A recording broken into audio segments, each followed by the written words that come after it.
So good morning everyone and happy new year आप सभी को। आज साल का पहला दिन है और स्टार्ट करते हैं। मॉर्निंग का 5 बजे का सेशन भी मैंने अपलोड कर दिया, तो please go through the session. ठीक है, आई होप आप लोगों ने सब इंजॉय और ये सब कर लिया होगा। बट स्टार्ट करते हैं। पहला देखो पोएम के ऊपर है, इस पर पहले भी डिस्कशन हो चुका है। साइंस टेक का टॉपिक है। विलो के ऊपर ऑलरेडी डिस्कस किया, बट कुछ पॉइंट्स डिस्कस करेंगे। साइंस टेक क्लाइमेट फाइनेंस पे भी ये मतलब 8वां 10वां टॉपिक होगा। तो ये भी एनवायरनमेंट का टॉपिक है। पावर ऑफ डिसेंट पॉलिटी का टॉपिक है, अच्छा टॉपिक है। फॉरम प्राइम मिनिस्टर क्रिमेशन से रिलेटेड कुछ इश्यूज हैं, पॉलिटी का टॉपिक है, इस पर 1-2 पॉइंट्स देखेंगे। और एक्सरसाइज सूर्य किरण जो है we will discuss about it also. ये प्रीलिम्स से रिलेटेड टॉपिक है। मेंस का देख लो, question dissent not disruption is the basis for democracy, इसको आपको डिस्कस करना है और ज़रूर से लिखना है। ठीक है, 15 मार्क्स में 250 वर्ड्स में you have to write it down. कोई अपने आंसर की इवैल्यूएशन कराना है तो आप आकलन प्लस का हिस्सा जो है वो आप बन सकते हैं। क्वेश्चन देख ले, इसका आंसर लास्ट में देखेंगे। कैथ बैनक कोपरा रिसेंटली न्यूज़ में थी, किस रिवर की ट्रिब्यूटरी है। न्यू ईयर ऑफर आज एक्टिव है। कल ईयर एंड ऑफर था, आज न्यू ईयर ऑफर जो है वो आपका एक्टिव है 1 जनवरी 2025। तो सारे कोर्सेज पे आपका 50% ऑफ है। क्रैश कोर्स के लिए 2 दिन और है, 1, 2, 3, 4 तारीख से आपको वीडियोस मिलना स्टार्ट हो जाएंगे। साइंस टेक का कोर्स 10 जनवरी से, प्रीलिम्स करंट अफेयर का कोर्स आपका 15 जनवरी से। तो ये सारे कोर्सेज में आपका 50% जो है ऑफ है, तो मिस नहीं करना, इंपॉर्टेंट है। प्रीलिम्स क्रैश कोर के ऊपर मैं आपसे डिटेल में डिस्कस करूँगा। इसका कंप्लीट स्टैटिक और कंप्लीट करंट अफेयर्स 2 साल का कवर है, और ये सारा कंटेंट मैं आपको माइंड मैप्स के माध्यम से कवर करूँगा। बहुत अल्टीमेट कंटेंट आपका कवरेज रहेगा इस कोर्स के अंदर, मिस नहीं करना है। और बुक सीरीज़ भी है, इस पर भी 50% ऑफ है। सारे बुक्स आपको इसमें अवेलेबल है, सारी बुक्स आप लोग कवर कर सकते हैं। आपने पढ़ भी रखा, फिर भी एक बार वीडियो लेक्चर और जो भी वीडियोज़ उनके थ्रू आप गो थ्रू होंगे, दैट विल हेल्प यू। कोई क्वेरी है तो नंबर याद रखना, 9057921649। इस पर आप मैसेज कर सकते हैं। डाउनलोड सारोपाडे CSE ऐप। शुरू करते हैं। पहला जो टॉपिक है पोएम के ऊपर है, that is PSLV orbital experiment. PSLV orbital experimental. तो यहाँ पे PSLV ऑर्बिटल एक्सपेरिमेंटल है ना, तो ये एक जो है ना PSLV orbital experimental module poem 4 जिसे हम कहते हैं। तो ये एक तरीके से अभी जैसे PSLV C60 मिशन है, स्पेस डॉकिंग से रिलेटेड, जिस पर हमने डिस्कस भी किया। चेसर और टारगेट नाम से 2 सैटेलाइट्स को जो है उस पर डॉकिंग का किया गया है। तो यहाँ पे है ना, तो यहाँ पे उसी में ये एक पेलोड है। पेलोड मतलब है ना साथ में गया है। और इसमें ये जो है poem basically PSLV orbital experiment module, ये कई सारे जो एक्सपेरिमेंट स्पेस के अंदर आपका परफॉर्म करेगा, ये आपको ध्यान में रखना। तो अभी जो लॉन्च हुआ है आपका PSLV C60 मिशन जिसे हम कह रहे हैं, तो उसमें ये एक पेलोड है और जो कि कई सारे जो एक्सपेरिमेंट है स्पेस के अंदर कंडक्ट होंगे। इंडिया की जो स्पेस टेक्नोलॉजी और रिसर्च कैपेबिलिटी है कि हाँ उसको कैसे और अच्छा किया जा सके, उस पर रहेगा। सो कई सारे रिसर्च है, जैसे AI का यूज़ कैसे किया जा सकता है, लाइफ जैसे क्या हम प्लांट्स और ये सब ग्रो कर सकते हैं क्या, ऐसे कुछ एक्सपेरिमेंट है। कई सारे जो कार्य है रोबोटिक्स के द्वारा किया जाएगा। सेंसर से रिलेटेड कई जो डेटा कलेक्शन है उसको है ना, सेंसर्स का यूज़ करना, ये सब कुछ है। तो ये सब कुछ इस एक्सपेरिमेंट के माध्यम से है। रिसर्च कैपेबिलिटी हम कैसे अपनी बढ़ाते हैं और ज़्यादा से ज़्यादा एक्सपेरिमेंट करके और चीज़ों को जानना, चाहे बायोलॉजिकल हो, टेक्नोलॉजिकल हो, जिसकी भी आप बात करें, तो वो सारी चीज़ें इसके अंदर की गई है। नेक्स्ट देखते हैं, willow is a small chip off Google but quantum. तो यहाँ पे मैंने एक टॉपिक हमने पहले भी डिस्कस किया, विलो। तो ये प्रोसेसिंग से रिलेटेड है। एक चिप है जो प्रोसेस करती है, जैसे मान लो कोई भी कंप्यूटर होता है, उसमें चीज़ों को प्रोसेस करने के लिए आपकी जो चिप यूज़ होती है। तो ये विलो एक तरीके से क्वांटम कंप्यूटर के केस में जो है, क्वांटम कंप्यूटर के केस में ये प्रोसेसिंग चिप है। और दूसरा ये किसके द्वारा डेवलप किया गया, गूगल के द्वारा जो है ये आपका डेवलप किया गया है, ये ध्यान में रखना। अब एक चीज़ ध्यान में देखना है कि मैंने आपको पहले ही बताया कि जैसे जो क्वांटम कंप्यूटर्स आपके हैं, ये जो क्वांटम कंप्यूटर्स हैं, basically if you talk about this quantum computers, ये बेस्ड फिजिक्स का जो है आपका, जैसे हम क्वांटम मैकेनिक्स बोलते हैं, तो फिजिक्स के इस एस्पेक्ट पर ये निर्भर करता है। जैसे हम क्वांटम मैकेनिक्स शब्द जिसको हम इस्तेमाल करते हैं, और क्वांटम मैकेनिक्स बेसिकली सब एटॉमिक पार्टिकल्स की अगर बात किया जाए, उनकी प्रॉपर्टीज़ पर बेस्ड होता है। सब एटॉमिक प्रॉपर्टीज़ है, जो सब एटॉमिक मतलब प्रोटॉन न्यूट्रॉन सब जितने हैं उसके प्रॉपर्टीज़ पर बेस्ड हो। इस पर मैंने काफ़ी चर्चा की हुई है। तो यहाँ पे क्या है कि यहाँ पे ये पूरा का पूरा जो क्वांटम टेक्नोलॉजी है, कंप्यूटिंग, ये पूरा का पूरा जो ट्रेडिशनल कंप्यूटर्स हैं उनको चेंज कर देगा। इवन कहा जाता है कि जो ट्रेडिशनल कंप्यूटर जिस तरीके से डेटा और सब प्रोसेस करते हैं वो सब कुछ ट्रांसफॉर्म आपका हो जाएगा ईजिली। जो अगर क्वांटम कंप्यूटर्स आ जाते हैं तो जो दूसरे ट्रेडिशनल कंप्यूटर्स उनको ईजिली हैक भी किया जा सकता है। सो ये क्या है कि ये विलो एक बहुत महत्वपूर्ण रोल प्ले करेगा, क्योंकि ये एक प्रकार की चिप है जो कि इन कंप्यूटर्स को बनाने के लिए यूज़ की जाएगी। तो ये विलो इंट्रोड्यूस किया गया है गूगल के द्वारा, बहुत सारे कॉम्प्लेक्स प्रॉब्लम को सॉल्व कर सकता है। एरर करेक्शन टेक्निक जो है आप कह सकते हैं, जो क्योंकि कंप्यूटर रन होता है बहुत सारे इसमें एल्गोरिदम का इस्तेमाल होता है, कोडिंग का इस्तेमाल होता है तो उसको एरर करेक्शन के लिए भी हेल्पफुल आपका रहेगा। अब यहाँ पे देखो एक टर्म यूज़ होता है बिट, दूसरा होता है क्यूबिट। क्यूबिट बेसिकली जैसे सपोज़ करो कि एक बिल्डिंग है उसमें 100 कमरे हैं, तो आप ये मानो कि जैसे 100 कमरे हैं तो क्लासिकल जो बिट है ना, जैसे मान लो कंप्यूटर उसमें इंफॉर्मेशन जो है स्टोर होता है, तो ऐसे ही छोटे छोटे जो स्पेसेस हैं तो उसमें एक टाइम पे जो वैल्यू है या तो जीरो हो सकता है या वन हो सकता है। मतलब एक कमरे में एक या तो एक आदमी ही रह सकता है, दो आदमी है, दो में से एक ही रह सकते हैं। मतलब एक एग्जांपल लेते हैं, जैसे बिल्डिंग का मैंने एग्जांपल दिया। लेकिन क्यूबिट के केस में जो क्वांटम कंप्यूटर में जो स्टोरेज है उसमें एक ही टाइम पे वैल्यू जीरो या वन हो सकती है, तो इसमें मल्टीपल आप कह सकते हैं कि आउटपुट आने के चांसेस होते हैं। जैसे एक ही टाइम पे वैल्यू जीरो भी हो सकती है, वन हो सकती है, तो इसे हम सुपर पोजिशन शब्द भी इसके लिए इस्तेमाल करते हैं। तो ये बहुत ही ज़्यादा सोफिस्टिकेटेड बना देता है क्वांटम कंप्यूटर्स के। तो यहाँ पे both zero one same time पे आपका रहता है। और एंटेंगलमेंट भी मैंने आपको एक टर्म पढ़ा रखा है, अभी कुछ दिन पहले ही पढ़ाया था कि जो वैल्यू है आपकी है ना, तो वो दे जैसे मान लो ए है और बी है, तो दोनों एक दूसरे से जुड़े हुए हैं और दोनों की जो दोनों मिलकर ही जो प्रॉपर्टी है उसको शो करते हैं। ठीक है, ये मैंने एंटेंगलमेंट भी आपको पढ़ाया, तो दोनों ही क्वांटम कंप्यूटर्स के कंटेक्स्ट में है। अब देखो क्या है कि इसमें कई चैलेंजेस भी है। जैसे चैलेंज एक होता है कि अगर मान लो बाहरी एनवायरनमेंट में बहुत कुछ बदलाव हुआ, मान लो है ना, तो उसमें जो क्यूबिट्स है वो अपना स्टेट को लूज़ कर जाएगा। तो ये क्यों अगर अपने स्टेट को लूज़ कर जाएगा then it will have its own challenges.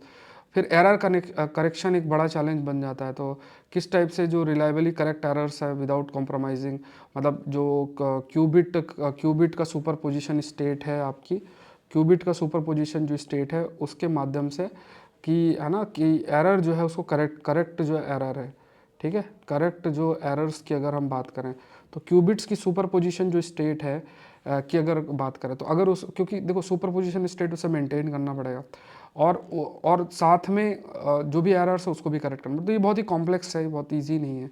तो ये चीज़ आपकी हाईलाइट की है। तो यहाँ पे विलो एक गेम चेंजर हो सकता है ना, बिकॉज ये प्रोसेस कर सकता है 105 फिजिकल क्यूबिट्स, और इसमें फिर एडवांस्ड एरर करेक्शन भी है और नियर एब्सोल्यूट टेम्परेचर पे ये कार्य कर सकता है। ये आपका है, तो यहाँ पे हाई कोहेरेंस टाइम है ना, बहुत तेज़ी से कर सकता है, बहुत एफिशिएंटली एरर करेक्ट कर सकता है, कॉम्प्लेक्स प्रॉब्लम को सॉल्व कर सकता है। ये इसके फीचर्स हैं विलो की अगर बात करें। और जो विलो है ये कहीं ना कहीं जो बहुत ही कॉम्प्लेक्स कैलकुलेशन को परफॉर्म करेगा, इससे कंप्यूटर की प्रोसेसिंग और अधिक बढ़ेगी, इससे कई साइबर सिक्योरिटी के एस्पेक्ट वो आपके रिवोल्यूशनाइज होंगे। मशीन लर्निंग बढ़ेगी, मशीन लर्निंग के जैसे डेटा के बेसिस पे डिफरेंट मशीन्स जो हैं या कंप्यूटर्स या एआई बेस्ड सिस्टम जो है वो डेवलप हो रहे हैं, वो और एडवांस आपके बनेंगे। ये भी चीज़ आपकी हाईलाइट की गई। तो यहाँ पे बहुत सारे लेवल पे डिफरेंट, क्योंकि देखो एआई अगर और अधिक अधिक एडवांस होगी तो आजकल आप जो है कई सारी मतलब कई एक तरीके से चीज़ों को डेवलप कर सकते हैं का यूज़ करके, है ना। जैसे मान लो आपको कोई नई प्रोटीन बनानी है तो वो भी किया जा सकता है, डिजीज़ के बारे में जानना वो भी किया जा सकता है। तो it is possible because of है ना, ये क्यों पॉसिबल है, बिकॉज ऑफ एआई सिस्टम। तो वो और एडवांस हो जाएगा तो और चीज़ें जो है हम डेवलप कर सकते हैं। तो विलो के कुछ पॉइंट्स मैंने आपको इंक्लूड कर लिए हैं, that is more than sufficient.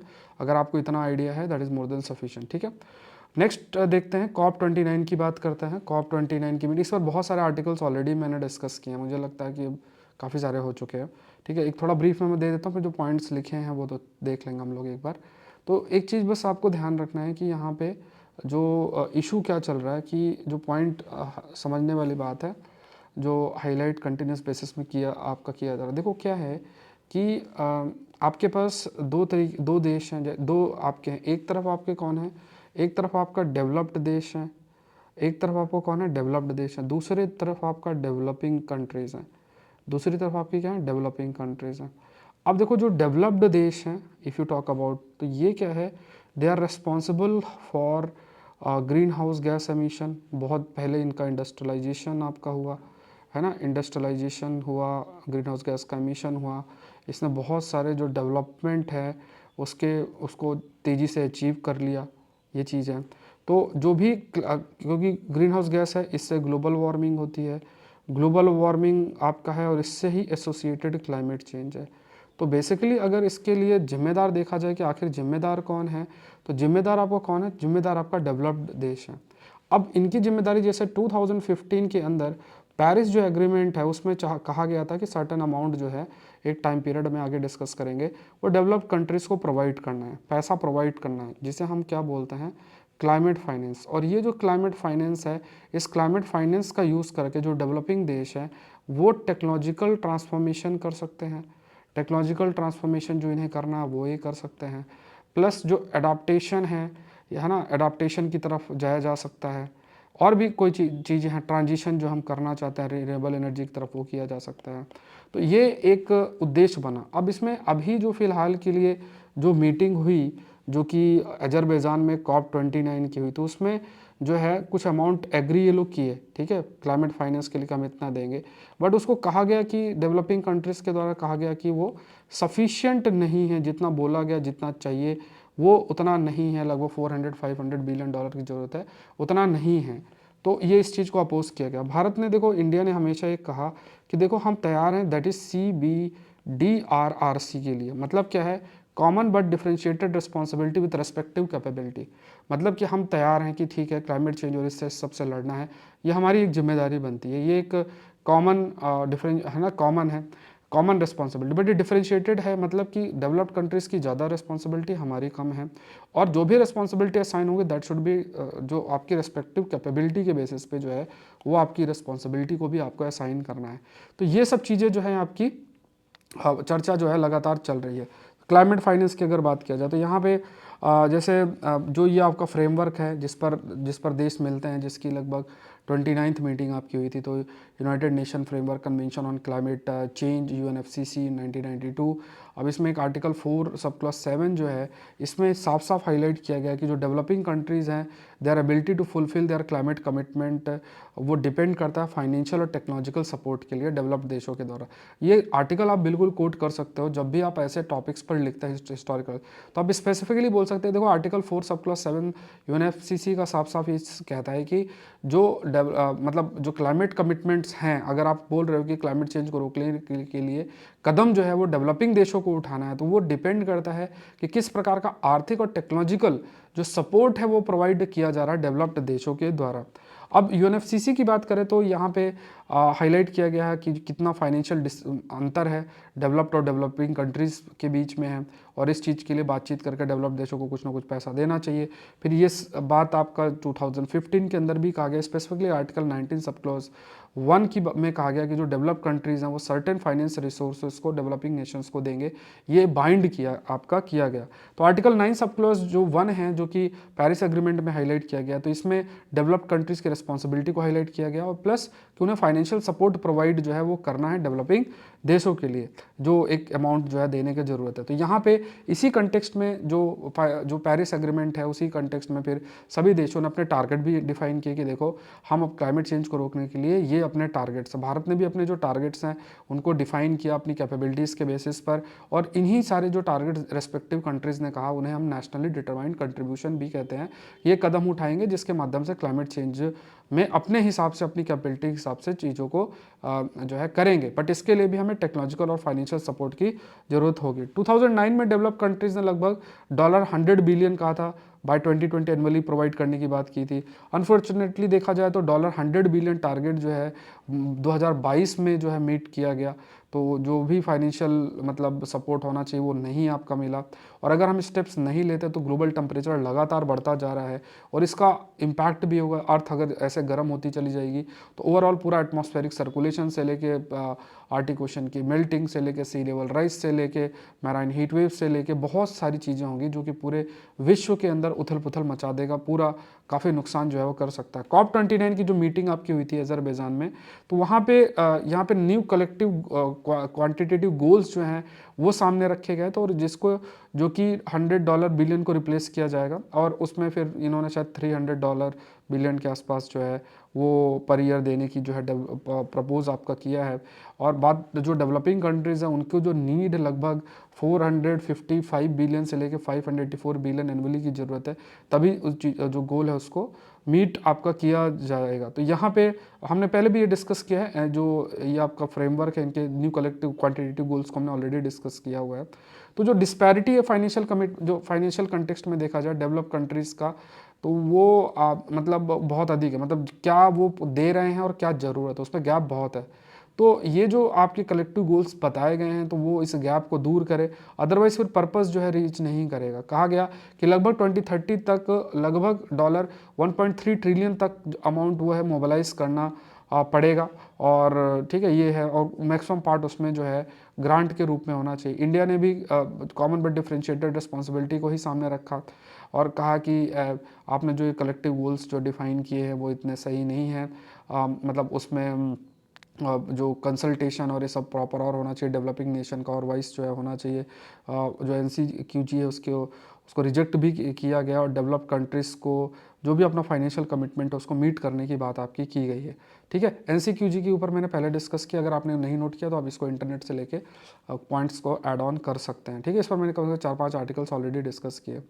Next देखते हैं the nature of dissent in Indian judiciary. देखो इसमें साफ साफ क्या बात की गई है कि जैसे मान लो जुडिशरी है, देखो डेमोक्रेसी में डिसेंट बहुत इंपॉर्टेंट है। आपने बोला, सपोज करो मैंने आपको 4 पॉइंट्स बोले, आप 4 में से 3 पे एग्री कर रहे हो, एक में डिसएग्री कर रहे हो, तो ये डेमोक्रेसी की ब्यूटी है। तो डिसेंट डेमोक्रेसी को बहुत स्ट्रांग बनाता है। डिसेंट, देखो डिसरप्शन अलग चीज़ है। डिसरप्शन डिसेंट का फॉर्म नहीं है कि आप किसी चीज़ को ख़राब कर रहे हो, मान लो पार्लियामेंट के काम ही ना होने दो, डिसरप्शन करो, तो वो सही नहीं है। Dissent is again a very important aspect. अब जैसे कई जजमेंट्स होते हैं, उस जजमेंट्स में डिसेंट जो है शो होता है कि 3 में से 3 जजेस हैं तो 2 ने एक बात कही, एक ने एक कही, 5 जजेस हैं तो 4 ने एक बात कही, तो वो डिसेंट है, मतलब डिसएग्रीमेंट जो है शो करता है। तो लीगल सेंस में भी वो बहुत हेल्पफुल होता है, क्योंकि जब केस को स्टडी किया जाता है तो किसी ने अगर डिसेंट दिया तो एक डाइवर्स व्यू भी रिफ्लेक्ट होता है कि अच्छा ये जो इशू है इसको ऐसे भी देखा जाता है, और डिफरेंट डिफरेंट सेक्शन के लोग हैं तो उनको भी लगता है कि हाँ हमारे भी वॉइस वहाँ जुडिशरी में रखी गई है। तो ये किसी भी डेमोक्रेसी के लिए बहुत इंपॉर्टेंट है। अब इसमें जैसे यहाँ पे US के केस कुछ हाईलाइट आपके किए गए हैं कि है ना, कई सारे जो इंटरप्रिटेशन केस में उसमें डिसेंट जो रिफ्लेक्ट आपका हुआ है, जैसे ग्लॉसिव वर्सेस ग्रॉस केस था, एक है था उसमें कैपिटल पनिशमेंट जो है वायलेटेड द 8th अमेंडमेंट। ठीक है, इनह्यूमन ट्रीटमेंट को हाईलाइट किया गया था, और जो मेजोरिटी जजमेंट था वो इसका अपोजिट था। तो मतलब यहाँ पे जैसे एक US में केस था, आपको ये याद नहीं करना, just to highlight, Obergefell का केस था, उसमें भी यहाँ पे इसमें कहा गया कि constitutional did not guarantee the right of same sex couple to marry. ठीक है, तो जो कंजर्वेटिव इंटरप्रिटेशन रखा गया था, ये एक व्यू पॉइंट रखा गया जो कि डिफरेंट है। उसके बाद जैसे पॉलिटिकल डिसेंट है, Indian supreme court dissent is less politically driven due to method of appointing जजेस थ्रू कॉलेजियम सिस्टम। तो यहाँ पे क्योंकि भारत में तो जो अपॉइंटमेंट जजेस आर अपॉइंटिंग देमसेल्व्स, तो वहाँ पे पॉलिटिकल अगर मान लो डिसेंट है वो वहाँ पे रिफ्लेक्ट नहीं होता, बट कुछ लेवल पे देखते हैं। जैसे ADM जबलपुर केस के अंदर जो जस्टिस HR खन्ना उन्होंने डिसेंट किया था कि मेजोरिटी रूल की, उसमें कहा गया कि जो सस्पेंडेड फंडामेंटल राइट्स है नेशनल इमरजेंसी के टाइम पे emphasising the inviolability of life and liberty. तो यहाँ पे ठीक है, तो यहाँ पे dissented against the majority rule, मतलब जो मेजोरिटी रूल ने कहा था कि suspended fundamental rights national emergency के कंटेक्स्ट में, और कहा था लाइफ और लिबर्टी किसी भी हालत में उसको ऐसा वायलेट नहीं कर सकता। PV नरसिम्हा के राव केस के अंदर जो है majority ruling favoured the ruling party, but the dissenting justice reinforce the importance of accountability. Governance में अकाउंटेबिलिटी बहुत मैटर करता है। और फिर फर्दर ये जो डिस्कशन होते हैं पर ये डिसेंट वाले जो आर्गूमेंट्स होते हैं वो कंसीडर किए आपके जाते हैं। फिर उसके बाद जैसे सोशल डिसेंट है, सोशल डिसेंट के अंदर की यहाँ पे judicial dissent also serve as a lens through which societal जो नॉर्म्स और values can be examined and challenge. तो भारत और US दोनों में भी ये है कि सामाजिक लेवल पे भी चीज़ें रिफ्लेक्ट आपकी होती है। जैसे सायरा बानो केस के अंदर supreme court ruling against triple तलाक वाज कंटेस्टेड, एक है ना, तो उसमें एक चीज़ ये भी कहा गया कि जो कल्चरल प्रैक्टिसेस है उनको प्रिजर्व करना भी इम्पॉर्टेंट है। ठीक है, तो वो चीज़ भी एक मतलब मेजोरिटी जो रूलिंग है उसने कुछ और कहा, और एक डिसेंटिंग जजमेंट यहाँ भी है। तो ये चीज़ हाईलाइट करता है कि ट्रेडिशनल और मॉडर्न थॉट प्रोसेस में कितना वेरिएशन आपका है। फिर एरशाद सिफा केस में यहाँ पे भी कहा गया कि जस्टिस डिस्प्लेस कन्फ्लिक्टिंग व्यू है सेकुलरिज्म और रिलीजियस राइट्स के कंटेक्स्ट में। तो कन्फ्लिक्टिंग व्यू है, अलग अलग रखा गया एंड है ना, तो उसमें भी डिबेट है कि रिलीजन और सेकुलरिज्म को लेके सामने चीज़ें रखें, डिवाइडेड ओपिनियन रखें, तो ये भी डिसेंट शो करता है ना, मतलब एक डिफरेंट सेट ऑफ ओपिनियन है। इंटेलेक्चुअल जो डिसेंट है वो it underscores the importance of robust legal discourse often leading to significant shift the interpretation and understanding of the law. तो इंटेलेक्चुअल डिसेंट में बेसिकली जो प्रिविलेंट लॉ है उसको challenge किया जाता है कि देखो ये लॉ है, इसमें ये कमी है, इस पर ये प्रूव किया जा सकता है। जैसे ये केस था एक ललिता प्रसाद वैस केस था, जिस पर जस्टिस बीवी नागर रत्ना जो है उन्होंने कहा कि जो आपने इंटॉक्सिकेटिंग लीकर की डेफिनेशन आपने की है ना, वो सही नहीं है। The scope of state taxing authority and the scope of state taxing authority revealing the जो मतलब कॉन्स्टिट्यूशनल कंटेक्स्ट में जो लॉ का इंटरप्रेट किया गया वो सही नहीं है। तो ये भी चीज़ इसमें कहा गया। तो यहाँ पे जो भी आप कह सकते हैं कि कोई भी लीगल अंडरस्टैंडिंग है किसी लॉ को लेके, तो वो इंटेलेक्चुअल डिसेंट से वो बेसिकली उसका इंटरप्रिटेशन में मल्टीप्लिसिटी या उस पर डिफरेंट सेट ऑफ ओपिनियन जो है देखने को मिलता है। तो ये देखो, ये चीज़ें याद रखना, सोशल डिसेंट के कंसेप्ट के, पॉलिटिकल डिसेंट का कंसेप्ट है, ठीक है, ये सब चीज़ें आपको आइडिया होना चाहिए। नेक्स्ट देखते हैं प्राइम मिनिस्टर मैंडेटेड मेमोरियल। तो यहाँ पे कहा गया है कि जो हमारे प्राइम मिनिस्टर थे जो अब नहीं रहे, डॉक्टर मनमोहन सिंह, तो यहाँ पे इसमें कहा गया कि लाइक है ना कि जो उन्हें एक सेपरेट स्पेस फॉर क्रिमेशन होना चाहिए वो नहीं दिया गया, और मेमोरियल कंट्रोवर्सी सब हो रही है। तो यहाँ पे हम तो ये देखेंगे कि क्या कॉन्स्टिट्यूशनल कंटेक्स्ट में इसमें कहा गया, कॉन्स्टिट्यूशनल कंटेक्स्ट में कोई भी ऐसा स्पेसिफिक रूल नहीं है कि किसी भी मेमोरियल को आप मतलब allocation of space for memorial former prime minister को होना चाहिए, ऐसा इसमें कोई ऐसा रूल, स्पेसिफिक रूल नहीं लीगल सेंस में देखा जाए। ट्रेडिशनल जो फॉर्मर प्राइम मिनिस्टर्स हैं उन्हें एक डेजिग्नेटेड स्पेस के अंदर क्रिमेट किया जाता है, बट जो डॉक्टर मनमोहन सिंह है उनका जो क्रिमेशन किया गया वो ऐसी जगह पे किया गया जो कि पब्लिक एक्सेस कर सके। उसके बाद मेमोरियल मैनेज, अगर आपसे पूछा जाए कोई भी मेमोरियल मैनेजमेंट उसकी जिम्मेदारी किसके द्वारा होती है, स्टेट गवर्नमेंट और लोकल म्यूनिसपैलिटीज़ जो उनके द्वारा किए जाते हैं। सेंट्रल गवर्नमेंट जो है वो स्पेसिफिक मेमोरियल जो न्यू दिल्ली तमिलनाडु में है उनको उन पर जो है वो बेसिकली सेंट्रल गवर्नमेंट के द्वारा देखा जाता है। तो यहाँ पे एक सेपरेट मेमोरियल की बात की जा रही है जो कि ज़रूर से ज़रूर बनेगा, ऐसा मानना है। India Nepal joint military exercise है, तो यहाँ पे आप याद रखो सूर्य किरण जो है इंडिया और नेपाल की, इंडिया नेपाल की मिलिट्री एक्सरसाइज है, जिसे सूर्य किरण कह रहे हैं, joint military exercise India Nepal के बीच में। ये नेपाल आर्मी बैटल स्कूल के अंदर आपकी की गई है, ठीक है, जो कि वेस्टर्न नेपाल के अंदर लोकेटेड है, और ये 13 जनवरी तक चलेगी। इसमें टेररिज्म और इन सबको कैसे किया जाए, है ना, ह्यूमैनिटेरियन असिस्टेंस, अगर कोई डिज़ास्टर होता है तो कैसे किया जाए, ठीक है। कल्चरल एक्सचेंज में भी है, एक दूसरे को, दोनों आर्मीज़ अपने कल्चरल एक्सचेंज पे भी फोकस करेंगी, ये सब है, ठीक है। तो ये डिज़ास्टर रिस्पॉन्स कैसे किया जाएगा, ये सारी चीज़ें इसके अंदर हाईलाइट की गई हैं, ठीक है। तो साल का आज पहला दिन है 2025 का, आप अपने गोल्स और इन सबको डिफाइन कर लें अच्छे से, और मैं भी एक वीडियो डालूंगा कि 2024 में मुझे क्या सीखने को मिला है। सो न्यू ईयर ऑफर है 50% ऑफ सारे कोर्सेज में। मैं आपको बता देता हूँ, प्रीलिम्स कोर्स के लिए आपके पास आज फर्स्ट होगी, सेकंड थर्ड फोर्थ से रात को 9 बजे आपको वीडियो मिलना स्टार्ट हो जाएंगे। साइंस टेक का कोर्स है 10 जनवरी को, प्रीलिम्स करंट अफेयर कोर्स 15 जनवरी। अगर आप क्रैश कोर्स का हिस्सा है तो उसमें सब कुछ इंक्लूडेड है, बाकी आप सेपरेट करना चाहते हो तो आप कर सकते हैं। क्रैश कोर्स बहुत बहुत अल्टीमेट होगा, मैं आपको पहले से बता देता हूँ। इसमें माइंड मैप के माध्यम से सारा कंटेंट मैं आपको प्रोवाइड करूँगा, जिसमें PDF भी मिलेंगे, वीडियो लेक्चर्स भी मिलेंगे, अराउंड 100 के आसपास, मोर देन 100 लेक्चर्स इसमें होंगे, ये मैं आपको बता देता हूँ। प्लस आपको प्रैक्टिस सेट भी मिलेगा, मतलब कंप्लीट प्रीलिम्स पैकेज ये आपके लिए है, और अल्टीमेट कोर्स है, ये भी गारंटी कर रहा हूँ। जो कंटेंट इसमें कवर होगा वो कंटेंट आपको कहीं नहीं मिलेगा। लिंक डिस्क्रिप्शन बॉक्स में है, आप गो थ्रू हो सकते हैं। बुक सीरीज़ आप चाहो तो कंप्लीट कर सकते हैं, बुक सीरीज़ में भी 50% ऑफ है। प्लस ये जितने भी कोर्सेज, साइंस टेक का कोर्स है, करंट अफेयर्स का, प्रीलिम्स करंट अफेयर्स का कोर्स है, सारे कोर्सेज में 50% है। कोई क्वेरी तो इस नंबर पर आप मैसेज कर सकते हैं, ऑल कोर्सेज में क्लिक कर सकते हैं, ज्वाइन कर सकते हैं। अभी कुछ इशू चल रहा है लॉगिन में, तो वो सही हो जाएगा, मतलब वो उसमें कुछ नहीं, वो SSL सर्टिफिकेशन ऐड करना वो हो रहा है, आज शायद हो जाए, ठीक है। तो उसमें कुछ लिखा आ जाता है इनसिक्योर, तो उसमें आपको वो नहीं करना, बस क्लिक करके आप कंटिन्यू को करके आप अपनी क्लासेस कर सकते हैं। सौरभ पांडे CSE ऐप आप लोग जरूर से डाउनलोड करें, और ये टेलीग्राम चैनल है जहाँ पे आपको PDF डाउनलोड कर सकते हैं। ये क्वेश्चन देख लेते हैं इसका आंसर। ये जो मैंने आपको दिया था ये आंसर, मतलब ये केन रिवर की सारी ट्रिब्यूटरीज हैं, ये न्यूज़ में इसलिए हैं क्योंकि ऑनरेबल प्राइम मिनिस्टर जो है उन्होंने Ken Betwa river link national project उसका इनाग्रेशन 25 दिसंबर को किया था, इसलिए न्यूज़ में है। तो जो 100th बर्थ एनिवर्सरी है फॉर्मर प्राइम मिनिस्टर जो हैं अटल बिहारी वाजपेयी उनके, उसमें किया था, तो इसलिए ये टॉपिक न्यूज़ में है। तो यहाँ पे ऐसे टॉपिक्स आपको कवर करने हैं।